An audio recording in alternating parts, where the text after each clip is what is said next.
বন্ধুরা, আগে তোমরা বলো কে কে এরকম কাঁচা কুমড়ো খেতে ভালোবাসো। তো আমাদের বাড়িতে এই রান্নাটা খুবই হয়ে থাকে আর আমরা খুবই ভালোবাসি। আমি আশা করছি তোমরা সবাই এটা মোটামুটি খেতে ভালোবাসবে। একদম সিম্পল রান্না। চলো রান্নাটা শুরু করি। তো প্রথমে কাঁচা কুমড়ো দেখো, আমি খোসাও ছাড়াইনি, মানে এতটাই কাঁচা, একদম মানে কচি একদম। তো খোসা না ছাড়িয়ে কুমড়ো আলু কেটে নিয়েছি। তারপরে মাছগুলো ভেজে নিয়েছি, ট্যাংরা মাছ ছিল। দিয়ে মাছগুলো ভেজে তুলে ওই তেলের মধ্যে জিরে, কাঁচা লঙ্কা আর তেজপাতা ফোড়ন দিয়েছি। দিয়ে কুমড়ো আলু সবজিটা ঢেলে দিয়েছি।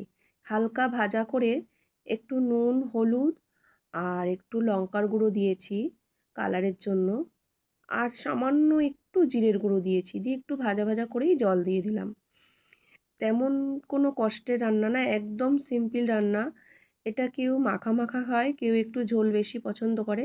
তো আমরা একটু গা মাখাই ঝোল করব। তো এবার দেখো তরকারি ফুটে কুমড়ো আলু সিদ্ধ হয়ে গেছে। এবার মাছটা দিয়ে আরেকটু ফুটিয়ে নেব।